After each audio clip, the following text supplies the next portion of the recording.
I'd like to take a moment to thank our sponsors who make programs like this possible. Our presenting sponsor today is the Walker Area Community Foundation, a nonprofit grant-making organization that works every day to build permanent resources, spark meaningful conversations, inspire action, and empower partners to make a difference. We are also grateful to our community and collegiate program sponsors, Auburn University Outreach, the Kim and Tim Hudson Endowed Fund for Excellence, Auburn University Outreach Office of Public Service, the Drummond Thorne Stooks Endowed Fund for Excellence, and a community service grant made possible by State Representative Joe Lovern. It is my pleasure to introduce today's speakers. Melanie Jones is Chief Strategy Officer and Managing Partner of the Jones Collective with over 20 years of nonprofit leadership. She partners with organizations to strengthen fundraising, donor engagement, and mission-aligned partnerships. Her expertise includes board development, major and annual giving, grant strategy, and campaign planning. She also serves in governance roles and advances nonprofit capacity, leadership development, and sustainable philanthropy through consulting and speaking.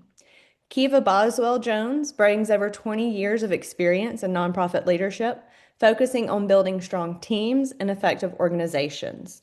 She partners with executives and boards to align talent strategies with mission-driven goals, strengthen leadership capacity, and foster high-performing cultures. Her work includes guiding organizations through change, developing talent management systems, and creating policies that balance compliance with organizational values.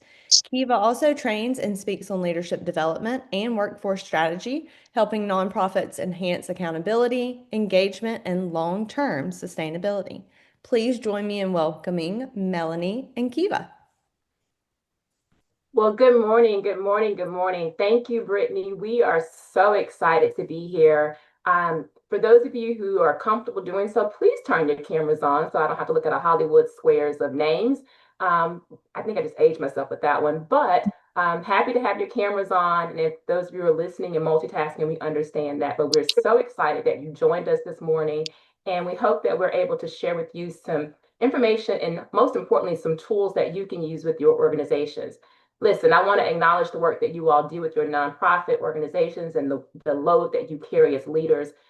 Thank you for that work. Our communities need it, and we are grateful for all that you do in the work for your mission aligned work efforts. This workshop is intended to be a very practical, mission centered, people focused workshop. We will talk about attracting, developing, and retaining team members in a way that supports, most importantly, the mission and the values of your respective organizations. But before we get started, we just want to have an idea of who's in the room or who's in this virtual space with us. So if you would take a quick second and respond to our Zoom poll and let us know how many people are, what size your organization may be, and then also what is your particular role.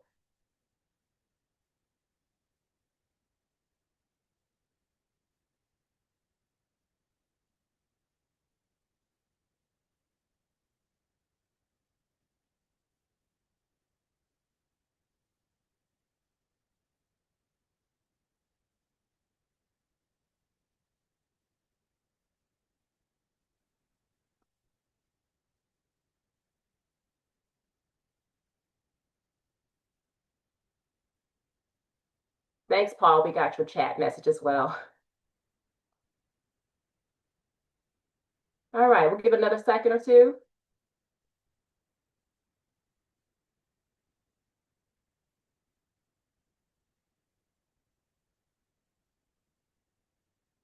All right. We'll end the poll now. So we have a diverse group. We've got our smaller nonprofits, and then we've got at least one or two representing some of the much larger organizations. But again, there are going to be some similarities that we know and recognize across the nonprofit sector as a whole. And so we want to be able to acknowledge. Did I share the results? I don't know if I shared that. Sorry. There you go. So just so we can see who's in the room. All right. I apologize. I have a lot of windows open on my screen here, so I want to make certain that we go through everything. But again, welcome to Talent for All, Building Dynamic Teams, and we will get into our session. So when we think about talent, it's not just a staffing issue. And this session really promises and wants you to think about how do we really think about talent as a system, at building a people system that reflects the mission, protects the culture, supports the work, and most importantly, sustains the impact. It's not about hiring, it's not about retention, it's not just job descriptions. It's that recruitment, development, retention, and culture, all of those things work together. When one part of those segments are weak, the entire organization feels it. So it's extremely important for we recognize that this is a full, robust system that is critical to the very work that you do day in and day out.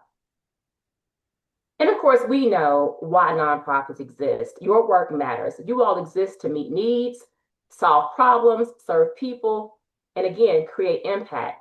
It's carried by the staff, our volunteers, our board members, our partners, and our leaders.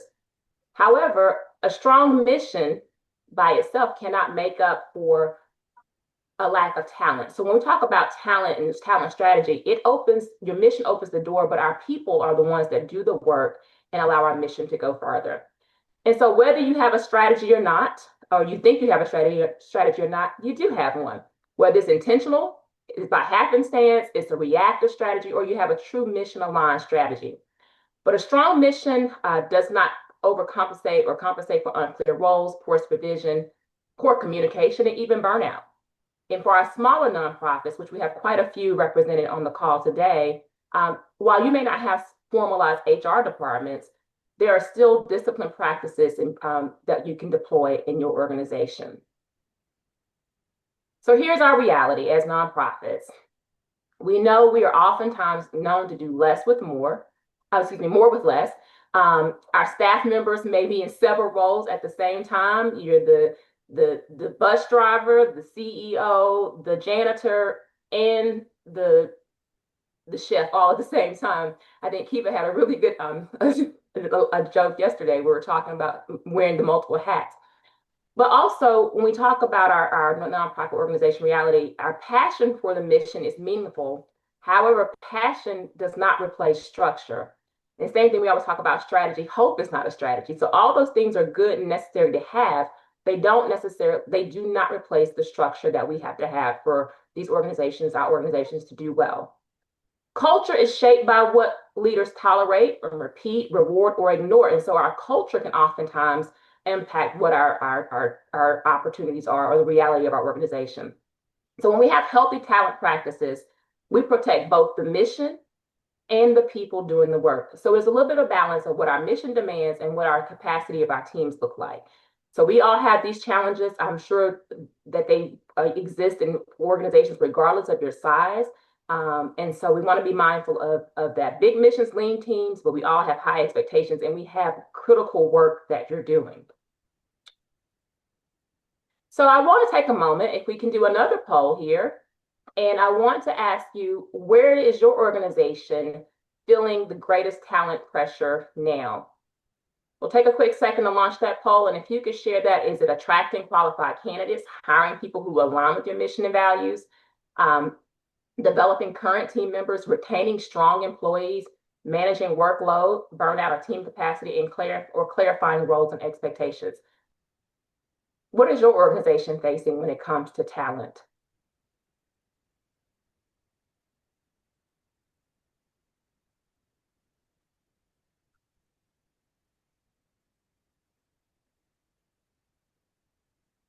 Next time I need to get some Jeopardy music in the background.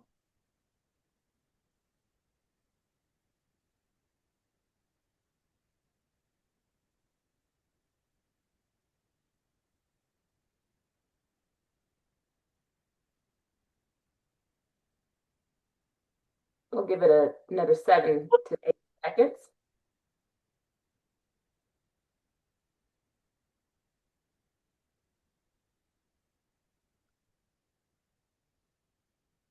All right, I'm going to end the poll and I will share the results so we can see what's happening in our organizations.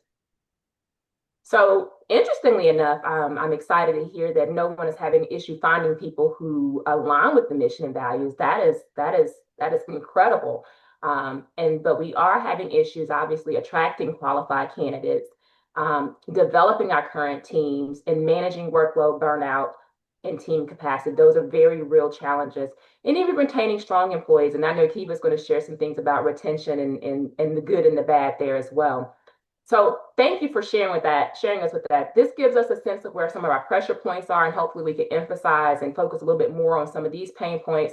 But most importantly, we hope to leave you all with some tools that can help address all of these things as we talk about this talent people building system, because none of this works in isolation. So at this time, I am going to tag in the brake pedal to my all gas pedal. That's going to be Keava Boswell Jones, our Chief People Officer and Legal Officer for the Jones Collective. Let's see here. All right. Well, let's keep this moving. Thank you, Mel, and great information. And we want to talk briefly about hiring and when does hiring actually begin? Does it begin when that long-term employee has put in their resignation letter? Does it begin when that short-term employee just walks off the job? As we saw earlier, we've got you guys from different walks of life as far as what you do and it's the size of your organizations. But I want to tell you today that hiring begins before you even post the job. We have to take time as leaders to look at that job, especially when someone leaves. Has that job changed? But internally, have you made sure that as a team, you understand your mission? Can you define the organizational purpose to a candidate? What are your values? Have the values changed over time as the business has changed? What's your work culture? Is it something that you're proud to say that we are a family-run organization where we um, focus on advocacy, building teams, or are you in a situation where someone would say otherwise? And that's the reality check as leaders that we all have to take on. What are the expectations of the role? And as I said, the role probably has changed some, particularly for someone who's been in a position that has been there for years. And we're finding as well now that when you're looking at talent, you have to step up your game. So look at what you're doing, make a reality check, look at the structure. Are you the person that should be supervising? You may have been supervising that person in the past. Is there someone underneath you now that you've developed that should take on that role? So, what we're really talking about, you can see the other ones work environment, leadership style, and growth opportunities. But what we're really talking about is your competency framework. Are you able to identify, define, describe the knowledge, skills, and abilities, the behaviors and actions that will be valued, recognized, and rewarded? So, I want to go to our next slide, Mel. Let's look at this. This is our talent foundation check. What I want to encourage you all to look at that we are not just filling a seat. And I think that for us in the nonprofit world, where you may have a business that has high turnover, that you're constantly filling seats, constantly filling vacancies. But how do we change that mindset? So, what problem does this role solve? If you don't know what problem the role is going to solve, then you're going to continue to have the same issues. You're going to have the same turnover. You're going to have the same um, output, input and output. So, what outcomes should this person produce? Are you able to set clear, measurable success metrics up front? And it goes back to what have you put in plan before you've even posted that job? So, understanding those values, how are they going to show up for this role, and how do you show up as a leader for this candidate? What skills are required now? Just because the skills were good 10 years ago, this is going to be a different skill set. One of the things that we're currently dealing with right now is AI. And you probably are getting a plethora of emails like I get every day about upping your game, AI in human resources, AI in the legal field, AI here, AI there. But what does that mean for you? Well, I think it will help you in determining what that foundation is and being able to take those old job descriptions or those old job postings and refresh them based on certain skill sets that you need now. Also, what skills can be developed later? I want to talk about that briefly because candidates I'm finding now, are looking for development as far as their career if they are going to stay somewhere. And for nonprofits, it's important for us to develop our talent so that they can strategically move in other roles and you can have consistency in a positive work culture. So, identify the growth potentials in that area. Have you been able to create a plan where there is a ladder in place of if I'm in the role as an administrative assistant in a nonprofit, is there potential for me to move in a role as an administrative coordinator? Or can I move into a role in as an HR generalist? So having that plan in place and that foundation allows you to build retention in your organization. And the 30, 60, 90-day milestones, do you have a plan for that candidate when they come in? What happens in that first 30 days? What are the expectations? And this can get lost because what we've been doing is we've been filling a seat and they're just moving in and taking over where someone else has left off. So after 90 days, that employee may say, this isn't what I signed up for. I thought that I was going to be working in strategy, and what I'm doing is looking at old emails and deleting files and shredding documents. And that's what happens for 90 days. You're shredding documents. But how do you make sure that that employee knows that you are moving them through a process? It's just like with a musician. You don't get to a drum set and you just start playing every drum on there. You're going to start with one, two, three, for, and you build on that.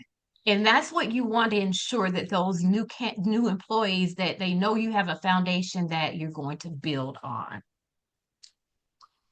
Let's keep moving, Melanie. So we're going to move from job filling to team building. And that's a very hard thing to do. And team building starts before you bring anyone in. So as leadership, you're looking at moving from being reactive to when someone quits or reactive to when we get new grant funding that comes in. We should anticipate and work as if we have that money coming in and building those positions. Those positions may sit on a file cabinet or in your share drive for a year or two, but you'll have a template there so that you're able to move from job filling to team building. So we want to look at what are the long-term goals? What's the long game in this? And it may not be something that you see in your lifetime of being with that organization, but being able to set that blueprint for the next people to come along so that we're not focusing on those short-term wins. Being team focused. Melanie already said we made a joke about doing everything in the organization in a nonprofit. And I said, you are the butcher, the baker, the candlestick maker. And so, yes, I'm dating myself as well. But because of that, we've all learned how to work as individuals and just getting the work done. But when you're starting to build a team, how do you pull them in and make it a team focused situation, being a collaborative organization as opposed to individualized and working in silos? Because you're going to find that there's certain things that they may be an expert in that you're still learning. And having those conversations, having those team meetings where you're discussing those, doing 360 evaluations and finding out those skill sets. There's so many things that we just don't have enough time in the day to do. But um, it is value driven, and you're going to invest in the people through developing them, and that builds retention and longevity in your organization. Okay, Mel? And it's me again. So we're going to talk briefly just about attracting purpose-driven candidates. There's a book years ago called The Purpose-Driven Life, and then underneath that it said, "What am I here for?" And that's something that you want to look at. Why are you here? But why are your candidates here? So the best practices for us in the nonprofit world is to tell the truth about the role, and sometimes you have to tell the nitty gritty of it. And it's rewarding work, but it can be hard, grueling work in some instances, especially in some of the things that Melanie focuses on that foundation and development of dollars. That means you're probably going to have to be in the office late at night. You're going to be at a golf tournament in the rain, running in a 5K, and sometimes people think they're just going to sit at that desk. So tell the truth about the role and everything that it entails, and define that work clearly. So making sure that your job descriptions that line up and you're providing those specific responsibilities and outcomes.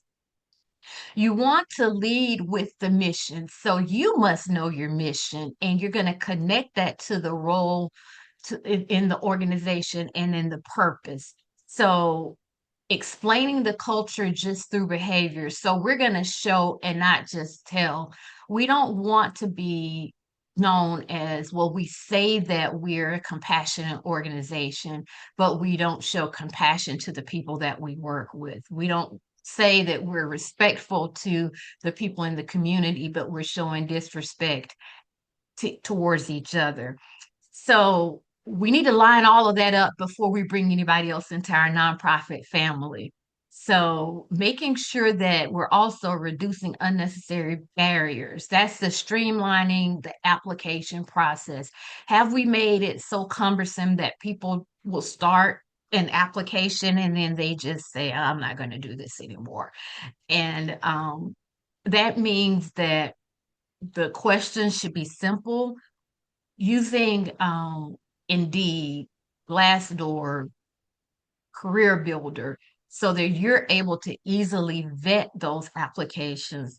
Long gone are the days where nonprofits are just using a paper application and having someone send that in, and nobody's going. This generation, Gen Zers are not filling out anything by hand. I'm not quite sure if they're even able to use pen and paper sometimes. So we have to make that shift culturally as well, so that we're attracting purpose-driven client candidates that are moving past those barriers that may be in place.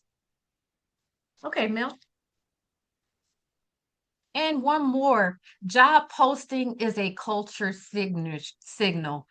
That posting is going to tell the candidate what matters. Are you talking about the organization within that job posting? Are you just saying help wanted, admin assistant, part-time, Monday through Friday? You do that, you're not going to get people who may be aligned with your culture. You're going to get someone who is just looking for a job. And you want to find ways to be efficient in your time as well. So you want to be clear.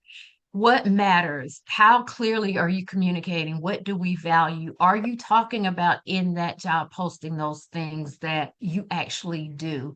If you are a religious organization that's taking care of people who maybe have disabilities, are you asking, do you have a heart for people? Do you have passion for working with those um, people in that population? So making sure that from a community impact, you are signaling in your job posting who you are.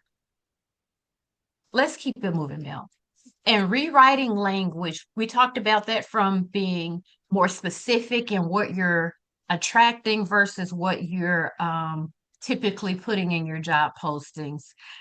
And if you're finding that you're using vague language and not getting applicants, you may need to change it up.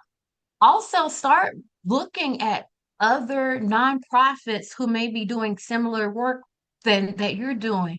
We don't always have to reinvent the wheel. Sometimes it's just a matter of putting into Google your job title and looking at how other people are doing it. And it's okay, but you're tailoring it to how it fits with your culture. So you want to be more specific in your language and saying, instead of saying we are looking for a passionate self-starter who can work independently and is excited about our mission, you would say we're looking for a mission-driven professional who can manage completing priorities, communicate clearly with community partners, and help strengthen programs serving families across the region. I really like that.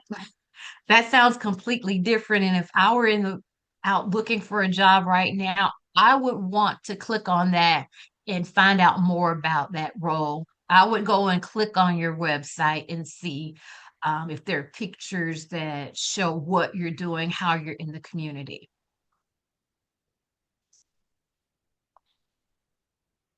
This is This looks okay. a little different. Yeah. It does look a little different. My little eyes were failing me for a second. So we want to clarify the reality of the role. But before we have the vague descriptions, now we're going to look at specific descriptions. So instead of saying other duties, because other duties, we all know what that means. Whenever your supervisor comes in and says, "Oh, by the way, you're on call Saturday," but that's not in my job description. Oh, yes, it is. You remember that other duties? And that can be a huge turnoff, but you're going to have specific language of explaining why flexibility is needed. And that's upfront. That's in the interview process. It's not 3 months into the role. Let's keep it moving now. And job posting refreshing. We will have a worksheet. Are we going to have a worksheet, Mel? Yeah, Or is this we're our going to send out worksheet? this presentation, or we can send out the worksheet separately, but we'll make sure you all have this, so we won't spend time on this today. But thinking All about, right. yeah. Okay. So we're going to do another poll now, or you want to wait? Let's do the poll. Let's just see, if you think about the positions in your area, which positions do you feel in your current or future openings may need improvement? So I'll launch this poll and we'll take a minute to answer that.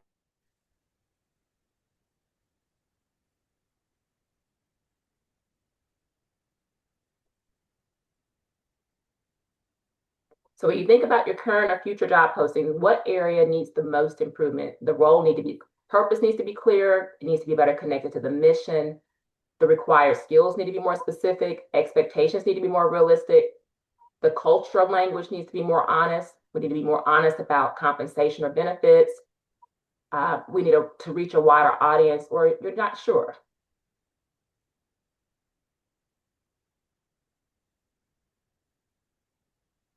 And thank you all for engaging and responding to these questions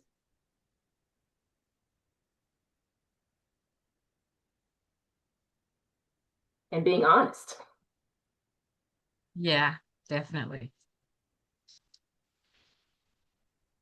Okay, I'm going to end the poll and share our results. So it looks like we're across the board there as well. I don't know if you can see those, Keava. Yes. So 24% expectations need to be more realistic, and the posting needs to reach a wider audience. So that's very important information that we need to think about as we talk about building our talent and building and growing our talent. All right, let me go back here. All right, so now we're going to get into when we talk about development, it's beyond just training. And I say this because it happens in our daily rhythm of work. And unfortunately, we think some organizations think, oh, I sent them to a conference, so I'm developing my people. Well, the conference is great, but that is only one part of the development cycle and the development mechanism by which we have to engage in to build and grow our teams. So it's really about how do we build capacity within our organization through our everyday work. And that goes back into, you heard Keith talk about the 360 feedbacks, but through feedback, intentional growth and giving opportunities for for our employees, our team members to actually grow. That's clear onboarding, the feedback, having coaching conversations or the crucial conversations. Those are one-on-one conversations. Cross training is important, especially for our smaller teams, helping individuals understand what another role does. Because again, we want to talk about how does this impact the organization as a whole. So understanding what your program managers do, understanding what your development officers, when I'm using development, your fundraising staff does. It's really important for everyone to understand, not to say that they want to take over the role, but it's really to understand how interconnected our work is. And giving them opportunities to lead, give them opportunity to lead a project, give them opportunity to collaborate with their colleagues in some kind of peer learning. And also be okay with allowing or creating space for them to learn from their mistakes. And I love the stretch assignments. Giving an opportunity for a team member to be able to extend beyond their comfort zone and be able to really show some skills or some hidden skills that they may have, or even operating and working on a project that they may have interest in, but may not have any direct experience in. So creating those spaces for them to stretch, to build their skills, but also be very clear about what performance expectations are. Keava, we talked about this one. Be intentional in delegating. And when you delegate, that really gives them an opportunity to take ownership of initiatives that may be a little bit different than what they've been typically done, but it gives them an opportunity to really build skills through real work, because this is real work that has to happen. And then most importantly, or just as important, I want to make sure that we recognize that a part of our development of our teams are through mentorship, through peer mentorship, through mentorship from another department or senior leaders, and even also maybe mentorship from across the peer organizations. That's often a good opportunity to establish partnerships with other organizations, or your board members, or your business partners, or your other community partners. Find ways to help develop your team through mentorship. We always say we need more leaders, but do we build leadership pathways? And that's what our development plan is intentional about. So when you are really thinking about how do I help my team members grow, you should be able to answer these questions about all of your team members. And it's a very simple way to think about talent development in your organization. And these 4 questions help you move from just being able to say good job or providing negative criticism, but it really gives you a way to connect the person's growth, the team member's growth, to the organization's needs. Of course, we're talking about mission-centered talent. You should be able to answer, what does that person do well? Let's talk about their achievements, their contributions. How do they demonstrate their natural talent in their daily work? Where does this person need support? Both the skills gaps and the resources that they may need. What skill do they need to build? What is the next skill they need to build? So they are excellent at time management, they're excellent at communication, but what is the next skill that they need to build as far as alignment with the organization? Maybe it's cross-referencing or cross-engagement with other individuals on the team. And then what opportunity can you also provide for them or sponsor for them to grow? So these are 4 questions as our leaders of the leaders organization that you should be able to answer for all of your team members as we talk about our talent development model. So these questions, very easy to do and very easy to remember, to be able to answer those questions will be helpful. When you can't answer these questions, our development efforts are not intentional enough. So we want to be mindful that we should be able to answer these questions so we can connect, again, their growth to the organization's needs and the impact of the organization. That's the ultimate purpose. And then we want to have quarterly growth conversations. And so this is where you have to be intentional in making certain that you're having time with your team members. I know it's hard to do. Everyone needs more hours in the day and probably more days in the week to get all the things done. Realistically, I wish I had I need an extra Saturday and Sunday, a Sunday A and a Saturday B. I don't know what you call it, but I need those days personally. But when we talk about really being intentional to the work that we do in developing our team, we have to have these quarterly growth conversations. And Keava talked about in our conversation, whether it's having the meeting on the 15th of the month, setting a calendar reminder for three months later, with to schedule the meeting. even if you have to postpone it or what have you, but be intentional on your end to be intentional in developing your team members. It has to be intentional and it has to be consistent. But in those quarterly conversations, growth conversations, you're talking about the mission connection, you're talking about the skills to be strengthened. You're learning how they want to grow. Let's talk about what they aspire to do. Where do they feel unclear or unsupported, and then what do they need to continue to be the best asset to this team, to the work of the organization. But very important that you're having these conversations quarterly. And I think we have a Zoom, but I'm going to skip this one. But just really think about it. Think about your organization when you think about your current approach to staff or team development. What are the opportunities for you to really improve what that looks like? We'll skip that question. But now I want to pass it back to Keava, and we're going to go into retention through values-aligned leadership. Thanks, Melanie. Values-aligned leadership is critical. Does your leadership have the same values? Have you defined the same values in the organization? So when you're in your team meeting with leadership, your CEO, your CFO, your CIO, and any other letters that are going to be in that meeting, have you all talked about from your basically from your strategic plan, if there's one that you're using, do we know what we value? Sit down as a team and come up with the 10 things that we value. Put that on your whiteboard and and look at based on what your mission and your core values are of the organization. What should we value and how does that align with retaining talent? So in that, you want to be clear about those expectations. And you're seeing me looking left and right because I have a bigger screen because my bifocals aren't bifocaling right now. So we're looking at being clear about those expectations. So it starts with leadership and it needs to funnel down. So people need to know what they own and what success looks like. So do you have a recognition program in your organization where when someone does something well, you're able to do a shout out across the organization?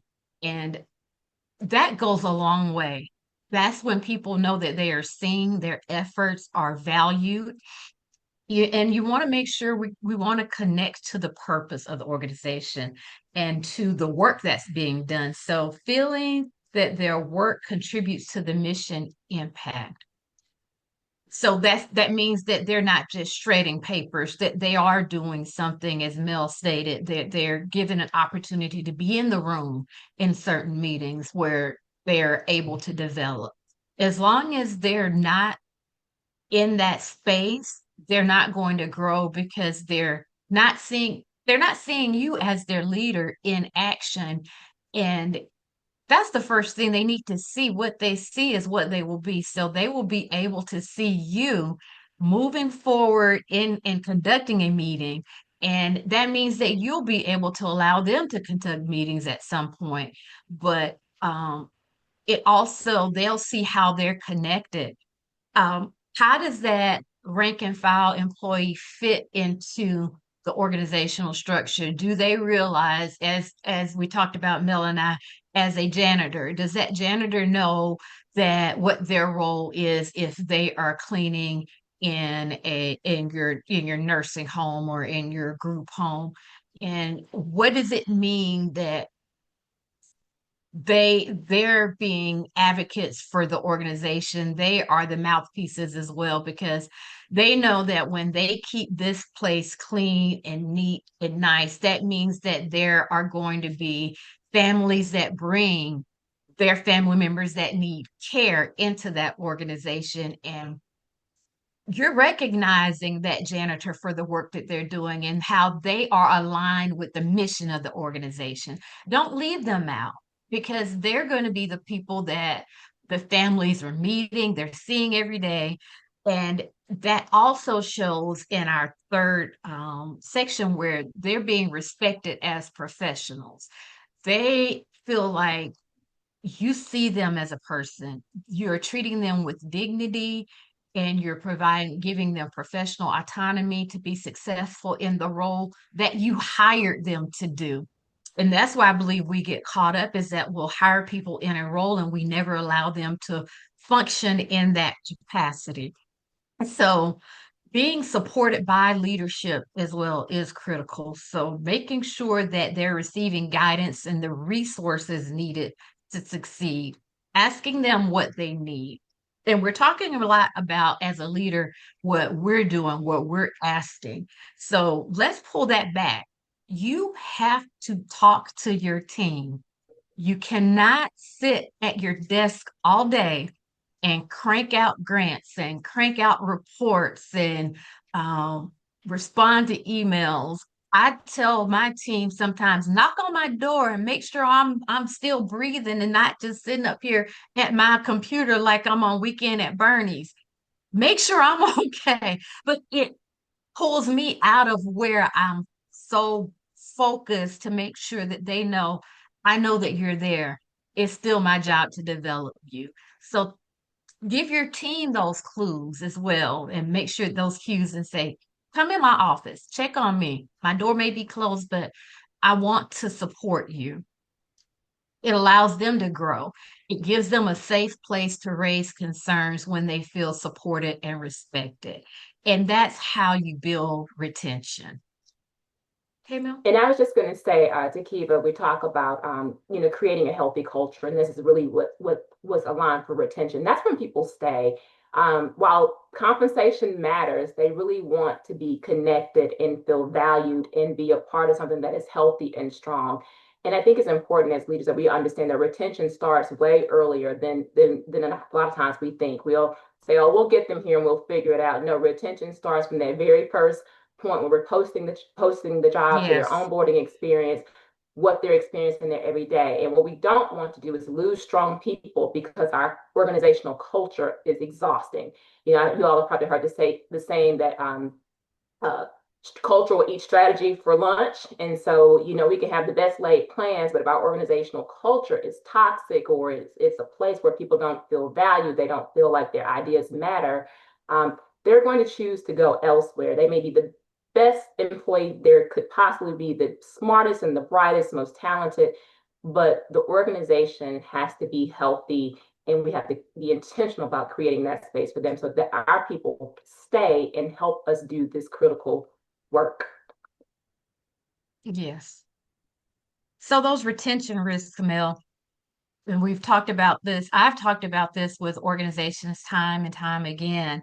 And it is not that it's the first sign that when you have turnover, um, and turnover in the same role, we see it and we just keep filling the position and we see it again and we keep filling the position, but we never get down to the root cause of what's happening. And as Melanie stated, it's not always compensation. And it's important too to have those things in place. Have a 90-day survey where you're asking employees, do they feel supported? Do they feel that they're getting the supervision that they need?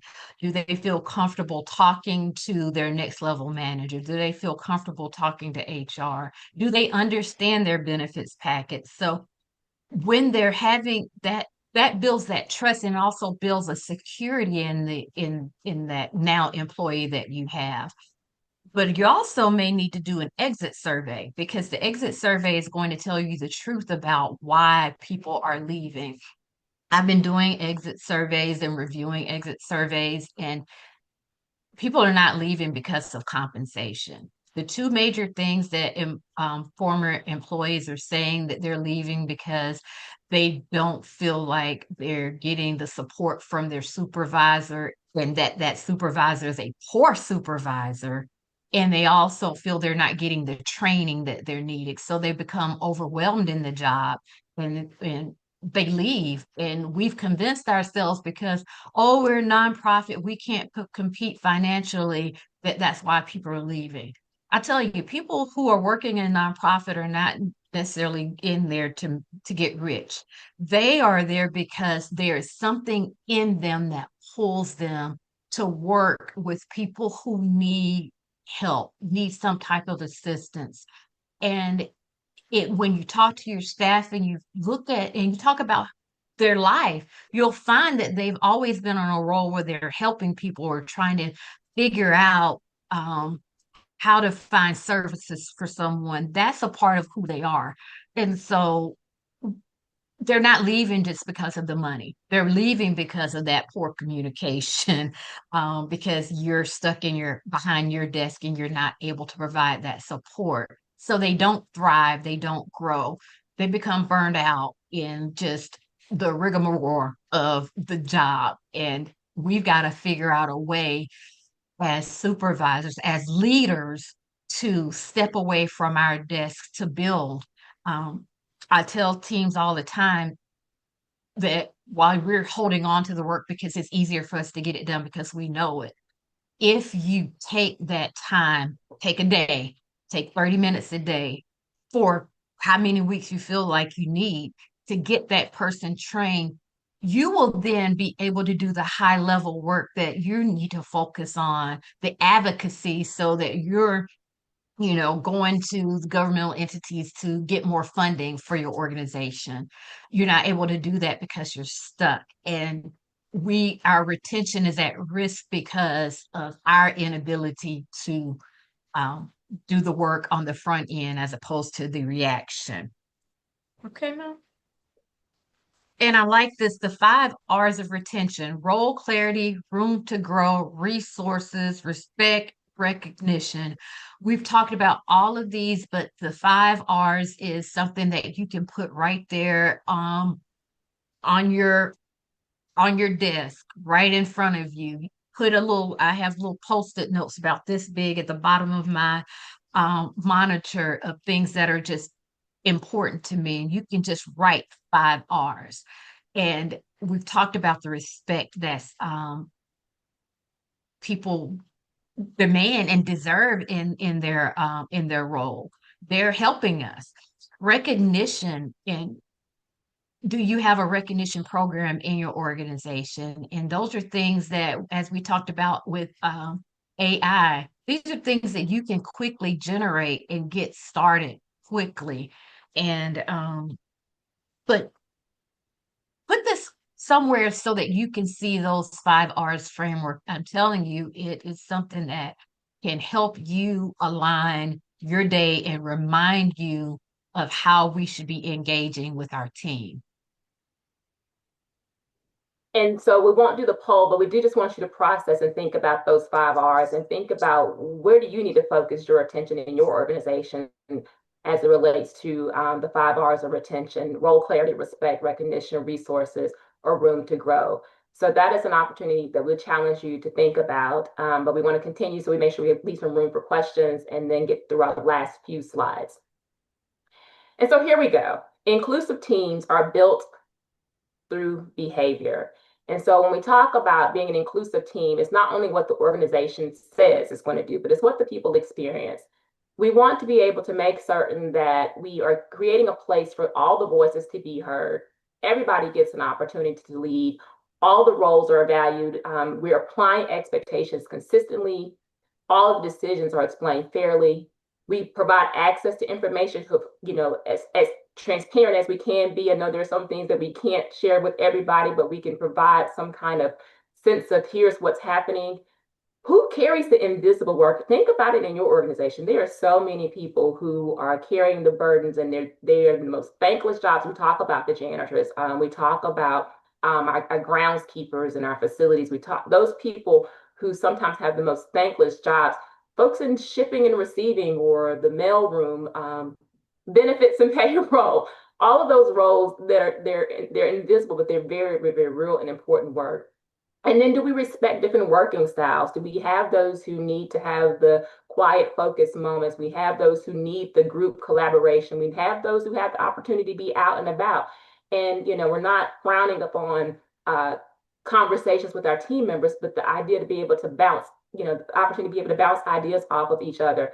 And then when we have change, when we have this major disruption to our day for whatever it is, hopefully we all now know how to navigate change a little better since we had that COVID pandemic and we all pivoted to these boxes on our screens. But the idea, how adaptable are our teams? And these are the things that we want to make certain that we build these inclusive teams through our behaviors. Um, let's see here. And so when we talk about being inclusive and adaptable, we're not talking about chaos. We're talking about we have a way to pivot when we need to pivot. And that's because we have community needs that may change. Our funding may change. We have unexpected demands. We all know that how that happens. We have staffing changes. Unfortunately, we have people who may fall ill or something else may happen, and that may create a gap in the workplace. But how do we adapt? And so when we think about being adaptable and flexible in our team structure, we're inclusive, but then we're also adaptable.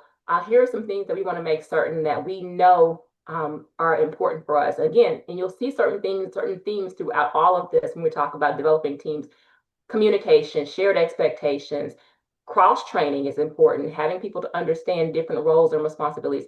Trust is at the core because I can trust you through this chaos and we're able to navigate it more clearly. You give me space to learn and grow and ask questions. And then we also talk about how do we manage our resources and how do we plan to scale, in scaling being scale up or scale down. Those are very real dynamics of our organizations. But when we talk about that, we want to make certain that we have structure. Structure actually allows flexibility. Seems kind of an oxymoron, but structure is what allows you to have flexibility because you know what's supposed to happen. And then when you have to pivot, you know where you need to pivot. So when roles and decisions and communications are clear, teams will adjust without losing any direction. So I do want you to think about where are your opportunities for you to put things into place to make sure your teams are more adaptable. And to think about, what would be helpful to make your team more adaptable right now. But I don't want to spend too much time on this because I do want to get into our closing of what I really love, and that's kind of our mission aligned talent cycle. And here we are. So when we talk about building an amazing talent, amazing team, it is a continuous process. It's not something you get to think about as roles become vacant, and somebody says they're retiring, or when you have new funding. We have to be thinking about our talent at all times in a continuum. And so our mission aligned talent cycle really talks about how we have the right people, the right roles, so we have a strong mission and even greater impact. So we have to know what our mission needs. We have to know how to attract the people and the resources to meet our mission. How are we going to select these individuals? How are we going to onboard them and welcome them to our organization? Where are we investing in their development through leadership opportunities, growth opportunities, through obviously trainings and skill buildings? What kind of culture are we promoting or creating that keeps them there and they want to be there? And we have to make sure we are revisiting roles, even current people in current positions. We have to look at their roles too, because the needs and the roles may evolve. And I think that's something we probably didn't hone in enough. But you may be the director of everything, but even the everything has changed. So we have to talk about how our roles evolving and continue to look at that. And then we go back and we define again, what does the mission need now? So the idea is that our talent cycle is a process. And so we should always think about these 7 stages working together. And that is how we really create our talent strategy that supports the organization's mission and long-term success. And I love the word sustainability. With that, we challenge you to think about the next 30 days in your organization for talent. I'm sorry, Keava, this is your slide. Oh, you were doing so great. I just wanted to sit back and listen, but 30-day talent action. Listen, there's been a lot of information that's been provided today, and no one is expecting anyone to go out and do everything tomorrow. And even when you're going back to the previous slide, you'll see there may be areas where you're thriving in those areas. But what can you do immediately that you can assess? Is it something where you have 30 days where you can clarify a role? It can be one role. and you're sitting with your leadership, or if you are the sole leadership, you're sitting with yourself and your computer and you're figuring out, is there clarity in the role that you may be creating for an additional person in your program. But do you need to focus on refreshing it at that job posting that you've been putting out there for months and you've only gotten 2 applicants? Um, and putting the steps in place. Do you need to add a 30, 60, 90 plan? So all of these things are here, but can you pick one thing that you can focus on for 30 days? I was sharing with Mel, um, one of the things I had to go back and do is get coaching for myself so that I wasn't drowning in doing everything and being no good to anyone. And what I discovered in that coaching and looking inward is that I needed to ask my team first from before I did anything. I wanted to take 30 days and focus on how I delegated to my staff. And first thing I did was I had a meeting with them and asked them this question: can you tell me at what point do you need me to step in? What tasks do you feel comfortable with? And when do I need to step in? When do you need to add me as a two on the email or a CC on the email when you're engaging with other departments? And they sent that to me, and I focused for 30 days on just delegating and not responding and allowing them to respond first. I had to create a habit for myself. And what I found is it gave me more time to focus on some of the other things that were more strategic and higher level. And it freed me up. And it freed me physically and it freed me mentally. And so, are you able to talk to your team, pull them together, and allow them to help you craft something for a 30-day talent action plan? I think it's doable. I encourage you to to not leave here and let this just be another meeting where you've gotten the information and you take your slides and you save them or put them in a file, but take something and be actionable, and but also, as we've been saying, be intentional that starting today that I want to do things different for my organization and for myself. Awesome. And so we challenge you to ponder that, think about it, and commit to doing something for the next 30 days. And at this time, we will open it up for questions and answers. You can share a question. If you have a reflection, you have a real-time challenge, we don't have much time, you're more than welcome to come off mute, put it in the chat. And if we can't respond to everything during this time frame, we'll make certain we get a response to you.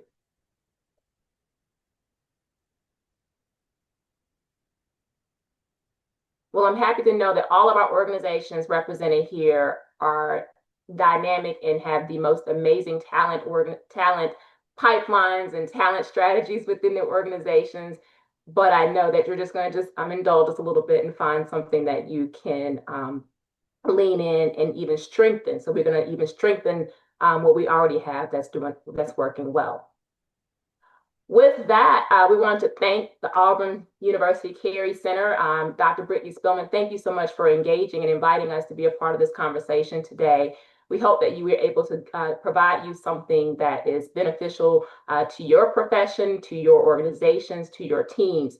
Thank you for your leadership. Again, thank you for the work that you and your organizations do for our communities. And I want to make certain that we know that strategy does not have to be complicated. This is not intended to be a complicated thing at all. It is just, all we want is it to be intentional. And there are tools and resources.